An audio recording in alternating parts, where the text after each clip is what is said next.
Dr. Perry Carpenter. I'd like to thank you for taking the time to join me on today's video. On today's video, we're continuing with our lower extremity examination series, and we're specifically focused on some of the diagnosis-based conditions that are described in Table 17-33 on page 546 of the AMA Guides. And what I want to talk to you today about involves conditions with the ankle.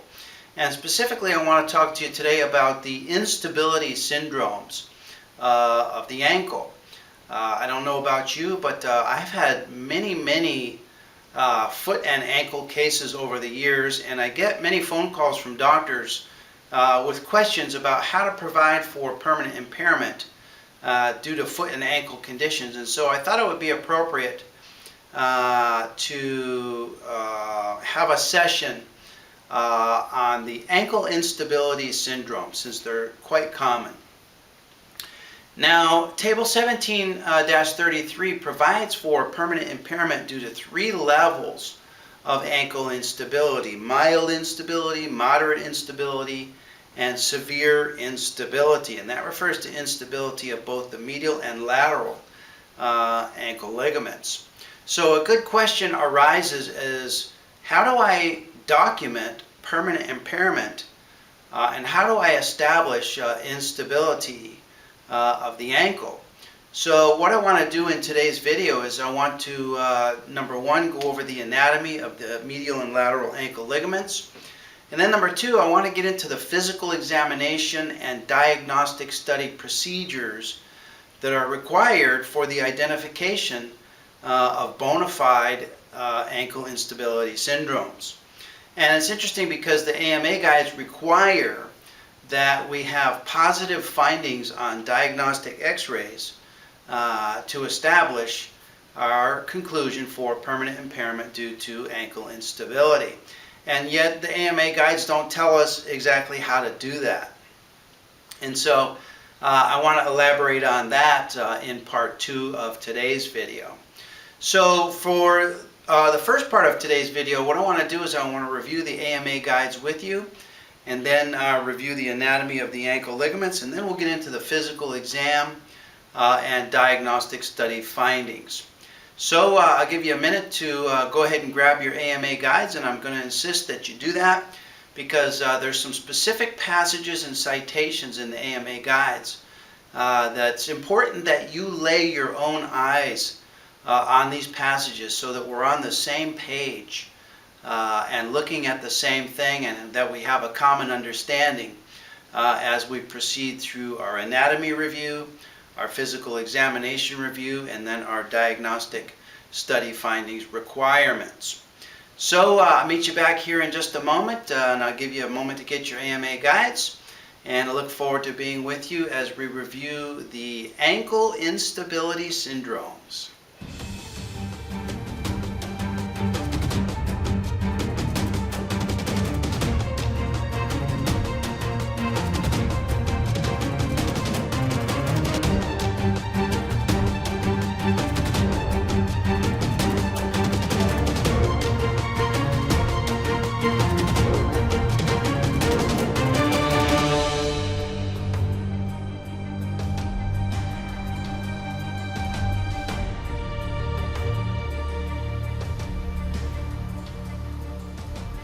Okay, I'm back with you now, and have my AMA guides with me. I hope you have your AMA guides with you as well, because I want to draw your attention to some specific passages out of Table 17-33 on page 546 and 547 of the AMA guides.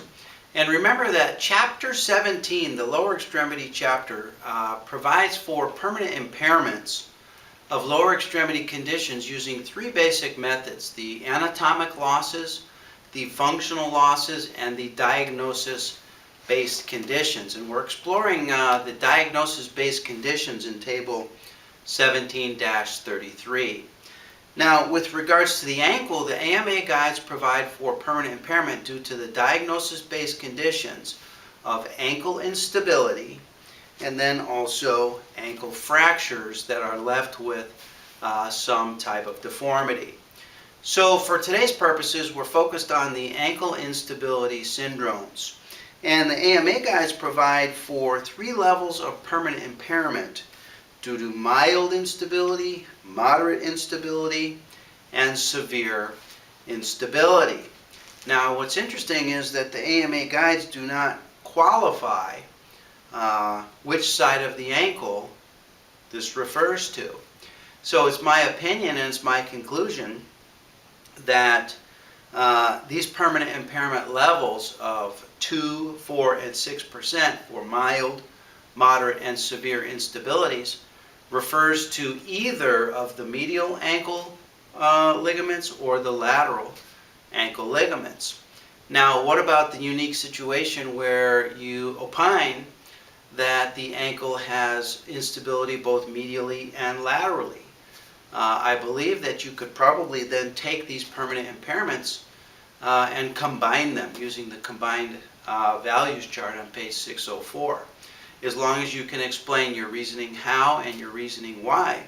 But it seems to me that based on this table, that would be the proper procedure. So the AMA guides are further interesting in that they require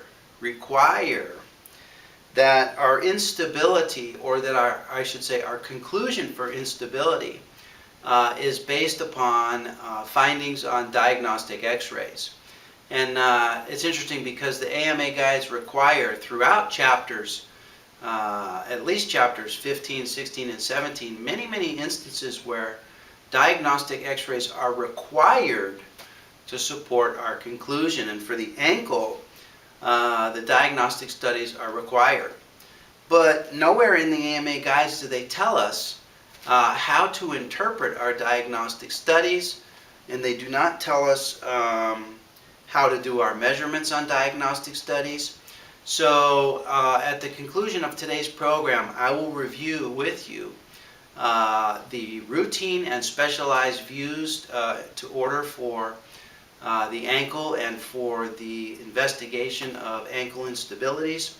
And then I'll explain how to interpret and how to do the measurements on those X-rays to support your conclusion, or actually to even provide your conclusion.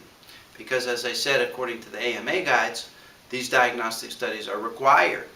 In other words, we don't simply come up with a conclusion for ankle instability on the basis of our physical examination findings. But it's our physical examination findings that lead us to suspect ankle instability in the first place, which would then prompt the ordering of the appropriate diagnostic studies.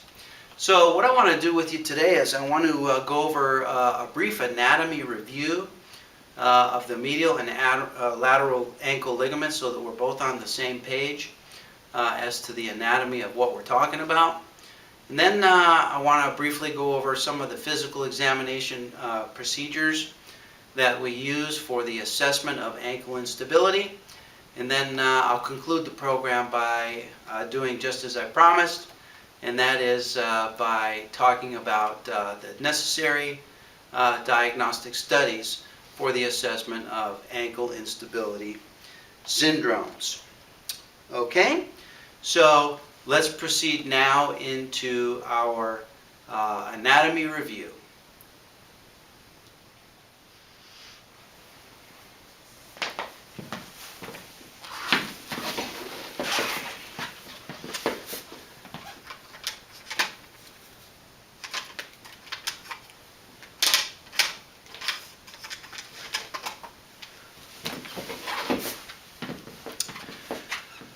Okay, back with you now, and let's go over some of the anatomy of the medial and lateral ankle ligaments. So beginning here, you'll notice that we have a diagram. This is the medial ankle, and you can tell that this is the medial ankle because this is the first metatarsal right here. Now, with regards to the medial ankle, the ligaments that we're concerned about really constitute one group of named ligaments, which we collectively refer to as the deltoid ligament. So in just a moment we'll draw in the fibers of the deltoid ligament and then describe all of the subligaments contained within the deltoid ligament. But before we do that, let's just go over some of the anatomic landmarks here of the foot so that we have the same frame of reference. So here's the calcaneus, here's the talus bone, here's the navicular bone, here's the first cuneiform bone. And the first landmark that I want to point out to you is right here. This is a facet on the talus bone, a facet for articulation with the medial malleolus. So let's draw in the medial malleolus right here.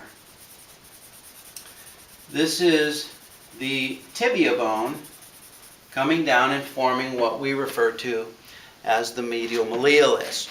Now, all of the ligaments of the deltoid ligament are going to attach, are going to originate from the tibial bone. So they all have the word tibial as part of their name. If you recall, the nomenclature for naming ligaments is to describe the two bones that the ligaments connect.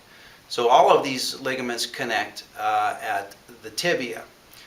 Now, the deltoid ligament has two main groups. There's a superficial group of fibers and then there's a deeper group of fibers. So if we draw those in moving from anterior to posterior, we see that the superficial fibers are located anterior and the deep fibers are located posterior. So the first ligament to come off anteriorly from composing the deltoid ligament is a ligament that goes from the tibia bone to the navicular bone as such. And this is the tibio-navicular ligament. Okay? Now the next one goes from the tibia bone to this prominence here, the anteromedial tubercle of the talus bone. So that looks about like so. And so these two ligaments, you can see, provide medial support to the talus to the navicular bone, both originating here on the tibia bone. Let's just label that. This is the tibia. Okay? So that one is the tibio-talar ligament. And we should probably label that as the anterior tibio-talar ligament because, as we'll see in just a minute, there is indeed a posterior tibio-talar ligament as well. Okay, the next ligament goes from the tibia bone here to this large prominence on the calcaneus bone known as the sustentaculum tali. Sustentaculum tali. And this ligament spans the entirety of the sustentaculum tali, forming a large, broad fan and band as follows. Look at this strong medial support to the ankle bone here through the combined support provided by these three ligaments. And that is the tibio-calcaneal ligament.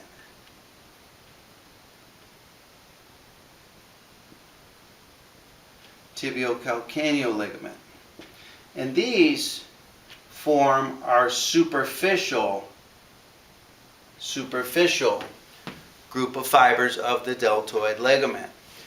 Now, using a different color, let's draw in the deep band of fibers, which consists only of a small group of fibers that progress from the posterior aspect of the medial malleolus to a posterior tubercle on the talus bone here.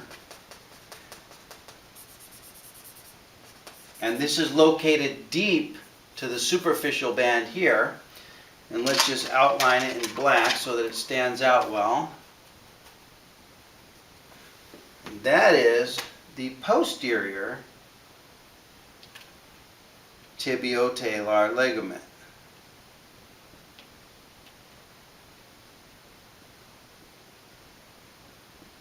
And that forms the deep fibers of the deltoid ligament. So what I want to point out to you here is notice that the directions of forces that these ligaments resist. This anterior tibio-navicular ligament would resist forces in this direction. The anterior tibio-talar ligament would resist forces in this direction. And the calcaneal ligament would resist forces in that direction.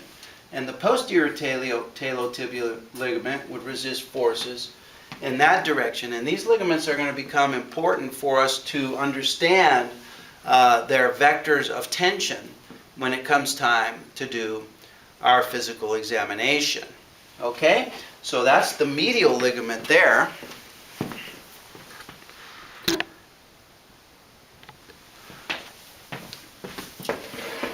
Let's take a look here now at the lateral ankle. And you can tell that this is the lateral ankle because this is the fifth metatarsal bone right here. Okay? So important landmarks on the lateral ankle. Notice again here we have the talus bone. This is the calcaneus bone. This is the cuboid bone. And I want to point out a couple of articulations on both of these perspectives. This here forms the subtalar joint here. This is the subtalar joint. You can see that's a depression there between the talus and the navicular. This would be the talo-navicular articulation here. This would be the calcaneal cuboid articulation here. And then, this is not a good perspective to demonstrate, but the ankle mortis or the tibio or the talocrural articulations would be here laterally and here medially. And I point those out to you because those are all articulations that we're going to assess for post-traumatic arthritis in any ankle and foot case. And when it comes time to talk about our diagnostic X-rays, when we order our diagnostic X-rays, whether for the assessment of ankle instability or just the general condition of the foot, or specifically for the assessment of arthritis of the foot, these are the articulations, the cartilage interval measurements that we're going to measure. We're going to measure the cartilage interval of the talocrural articulations, the talonavicular, the subtalar, and also the calcaneal cuboid articulations. So those are some of our basic landmarks. Here on the talus, we see a lateral facet for articulation with the fibula bone. So let's draw in the fibula bone here. Okay, that is the fibula. Okay, and now laterally, ankles, ligaments that we're concerned with laterally, let's again proceed from anterior to posterior. The first one of which is the anterior talofibular ligament, a short, thick ligament that goes a very short distance from the fibula bone to the anterior aspect of the talus bone. And if you've ever suffered a lateral inversion sprain of your ankle, you'll remember that it was quite painful around here on the lower aspect of the lateral malleolus, and that's the reason why. Because this ligament attaches right down there low at the tip of the fibula. Okay, so the next one is the calcaneal fibular ligament, which proceeds posteriorly and obliquely downward as follows. So this one here was the anterior talofibular ligament. This one here is the calcaneofibular ligament.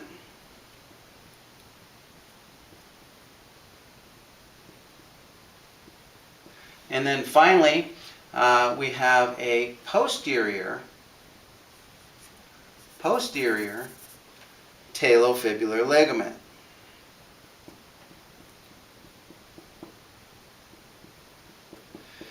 And notice the directions and vectors of forces that these ligaments resist.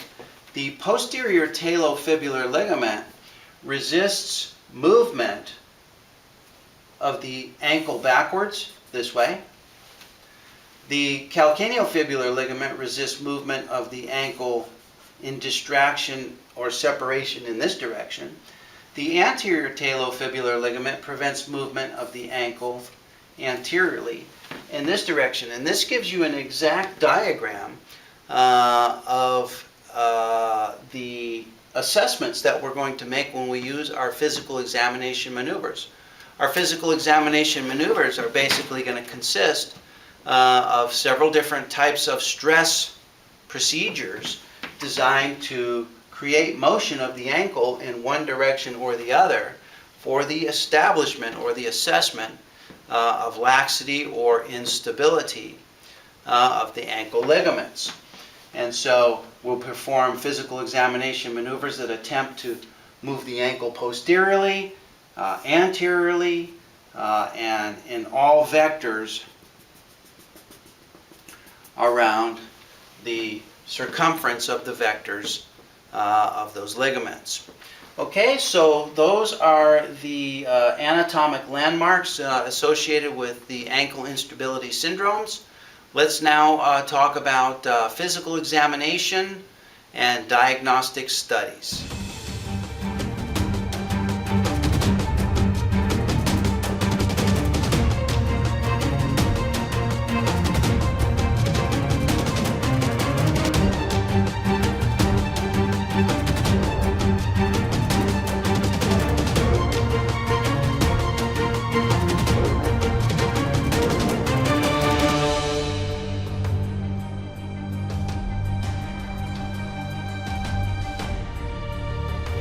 Okay, so let's review those ligaments.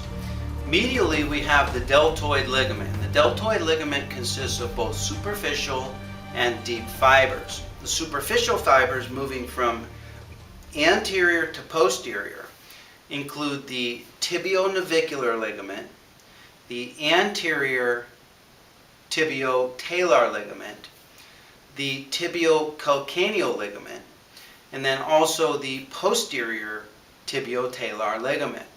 Those first three compose the superficial fibers, and then the posterior tibio-talar ligament, that comprises what we refer to as the deep fibers of the deltoid ligament. So those are the medial ligaments. Laterally, again proceeding from anterior to posterior, we have the anterior talofibular ligament, the calcaneofibular ligament, and then the posterior talofibular ligament. So what are the physical examination maneuvers that we use to assess for ankle instability? Well, really there's not a lot, and typically the classic physical examination maneuver is the ankle drawer maneuver or the ankle draw maneuver. So in order to perform the ankle draw maneuver, you would typically have your examinee supine with their leg extended on the examination table. And then you as the examiner would come along and you would stabilize the distal tibia and fibula. And then you would grasp the calcaneus with the cup of your hand, and while stabilizing the distal tibia and fibula, attempt to draw the ankle both anteriorly and posteriorly, and performing this type of a shucking maneuver.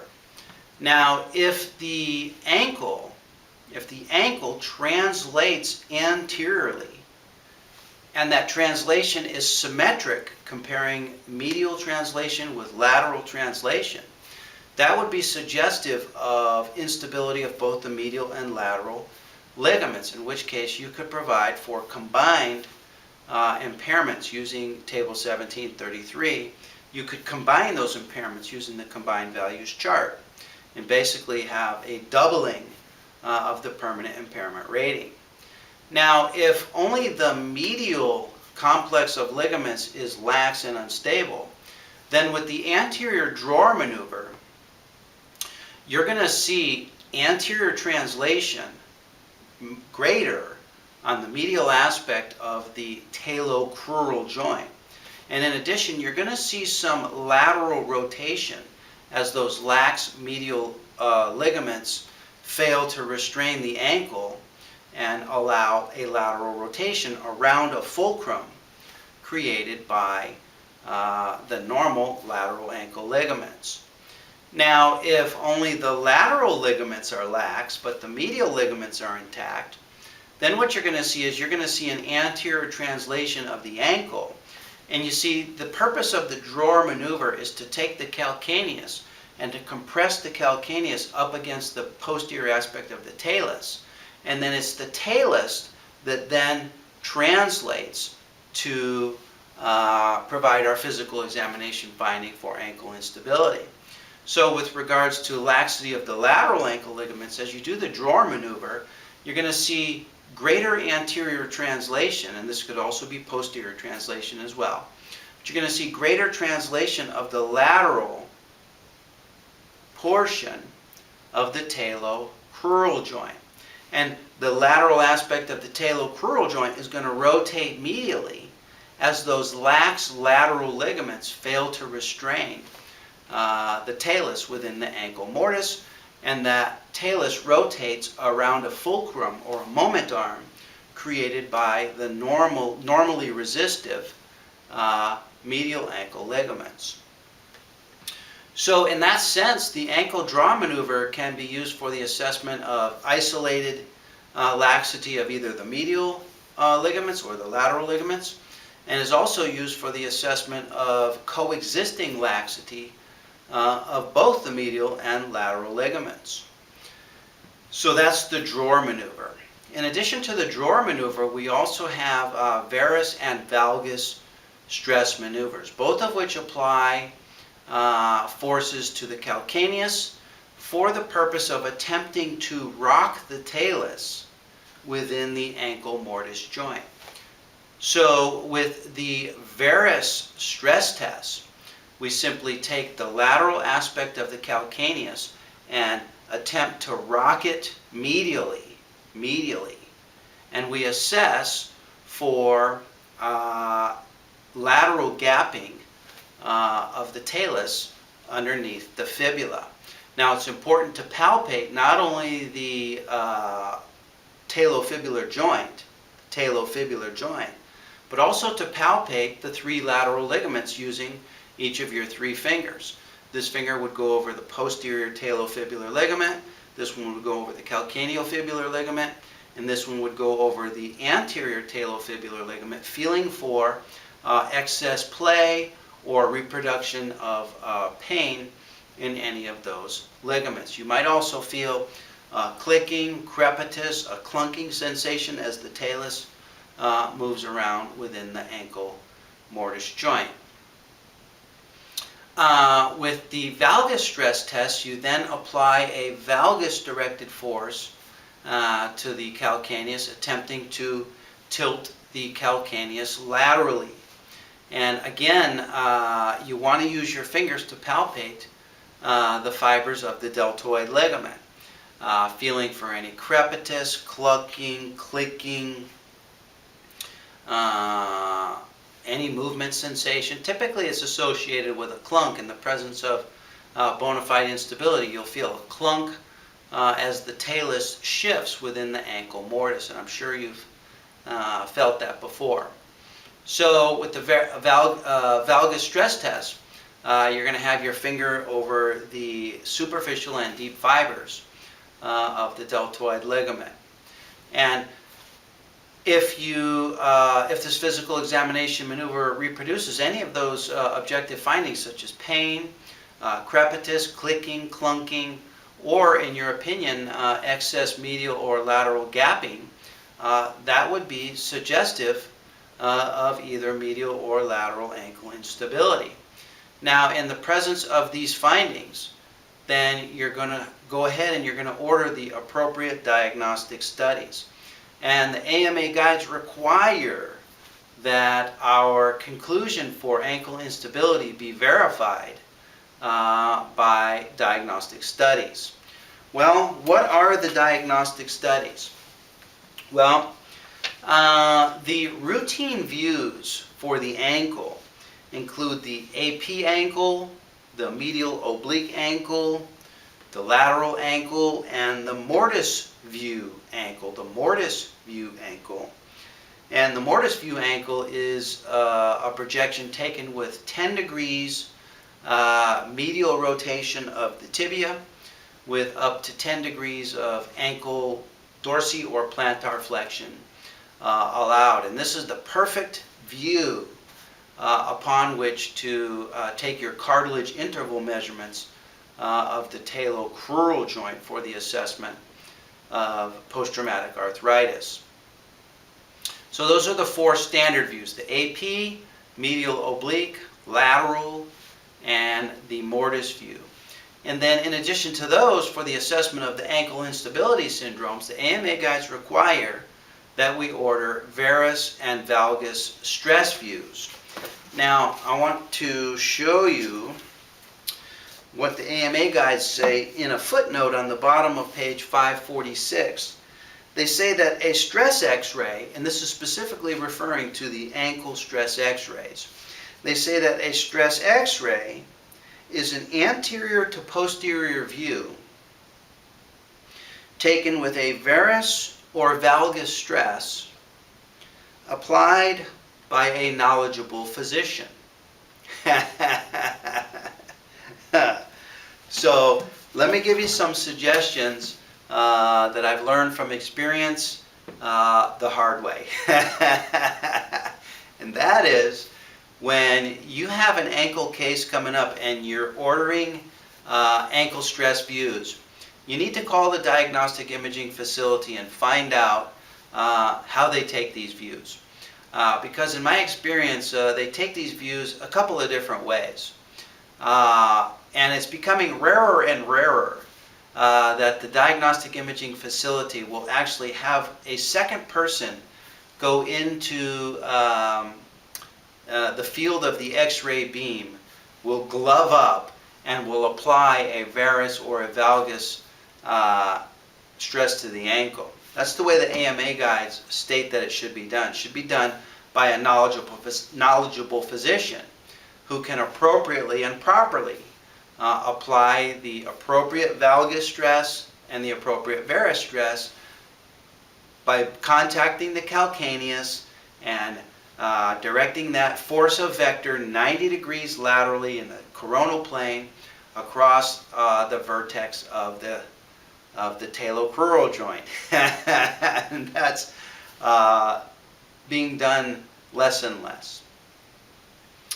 What I find being done more and more in the diagnostic imaging facilities is that the examinee himself is applying his own varus and valgus stress by applying either an inversion stress or an eversion stress and putting their body weight, some of their body weight, down onto the ankle this way, and then the X-ray film is taken in that manner.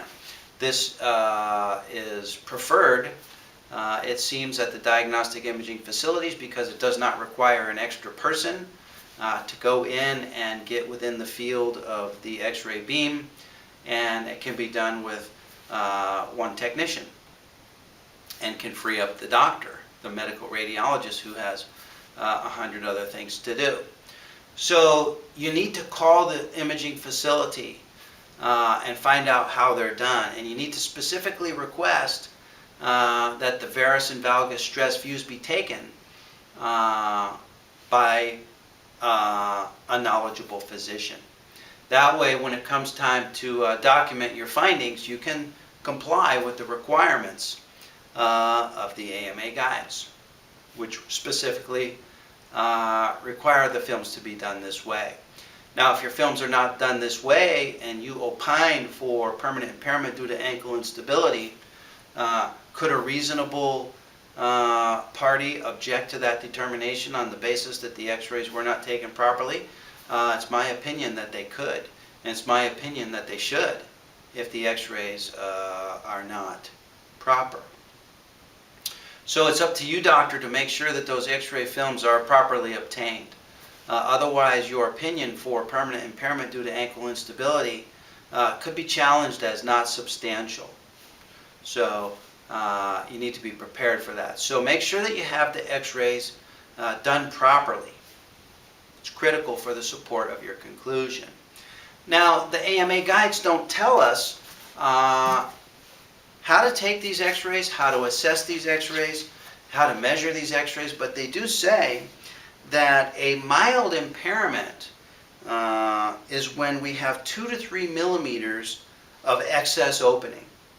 Moderate impairment is 4 to 6 millimeters of excess opening.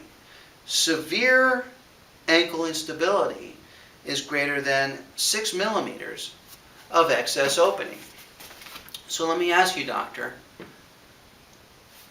where are we looking for our excess opening? How do we analyze these X-rays? The AMA guides don't tell us. So let me ask you, how do we do it? Well, it doesn't say in the guides, but here's my suggestion, here's my opinion, and this is the way that other references and textbooks describe the ankle instability assessment. So I throw this out to you for your consideration. If you consider an A to P ankle joint view, we're going to get a look directly up the ankle mortise. Remember that the ankle mortise consists of the tibia and the fibula, and then the talus bone situated beneath the mortise of the tibia and fibula. Well, this is the talocrural joint. And if this is the fibula here by my thumb, and this is the tibia here, then this is the lateral aspect of the joint, and this is the medial aspect of the joint. Can you see that? And let me show you an actual diagram of an A to P ankle X-ray.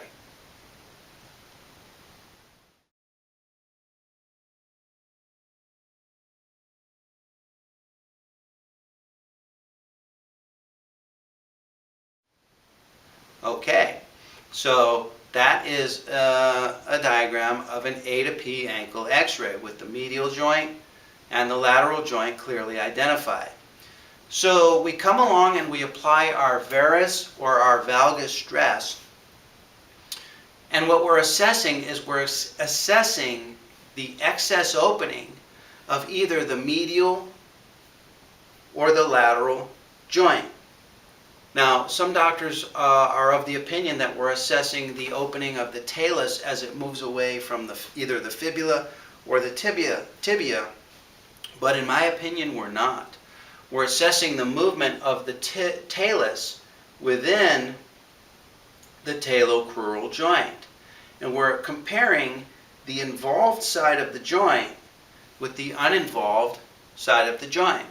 So, for example, if we suspect lateral ankle instability, it's the lateral aspect of the joint that's the involved side.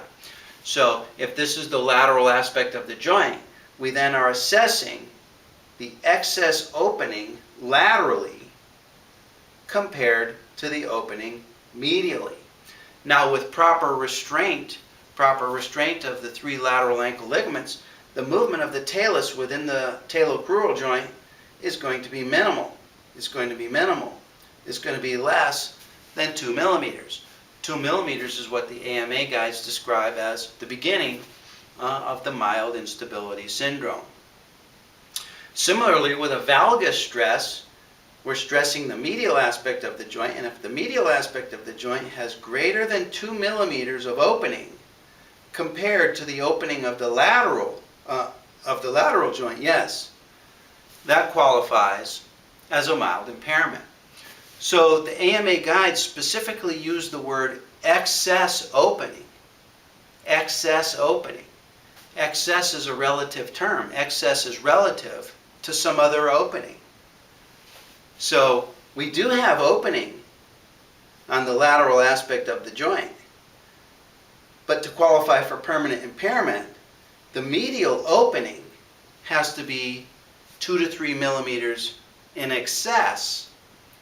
So you should create a table in your physical examination findings or your diagnostic study findings that describe both openings. The opening of the uninvolved side and the opening of the involved side. And there should be a column in the table that describes the difference in the openings. And if the difference in the openings is at least 2 to 3 millimeters, then you have diagnostic study substantiation for permanent impairment due to at least mild ankle instability syndromes. So doctors, I hope some of these ideas are helpful for you. If you need a template for the ordering of diagnostic studies, I want you to know that over the years I've ordered hundreds and hundreds and hundreds of diagnostic studies from imaging facilities. And I've created a template that includes every single diagnostic study that you could, would, should, or would ever order for the evaluation of injured workers here in the state of California. It includes all the routine views, all the specialized views, all the measurements, all the angles, and all the calculations that you're going to request that the medical radiologist provide for you in addition to their standard interpretation of the diagnostic studies. It includes a letter to the claims adjuster, a letter to the X-ray technician with specific instructions, including the views, the positioning of the central rays when necessary. And this template is a masterpiece. And the reason I say that is because many of the X-ray studies that are required by the AMA guides are not routine views. And they're not views that diagnostic imaging facilities take on a routine basis. Many of them are specialized views with the spine, with the ankle, with the hand, with some of these cartilage interval measurements that we need to take in the lower extremities. Many of these require views that are not routine. And we, as QME doctors, need to be able to document that the X-rays were taken in proper accordance with the AMA guides. And so I've created a template exactly for those purposes. So if you need such a template, I have that available for you on my website, which is ezqmeceu.com. When you're there, you go to the online store, and we have an entire section of different templates there that will simplify your life. Okay? So doctors, I hope these ideas with regards to ankle instability syndromes have been helpful for you. As always, I seek and solicit your feedback with any ideas, comments, or suggestions that you might have that I can pass on to my subscribers. And so for now, this is Dr. Perry Carpenter, thanking you for joining me today on this video. I look forward to being with you on future videos as well. And for now, I'm wishing you best of success in your career as a qualified medical evaluator.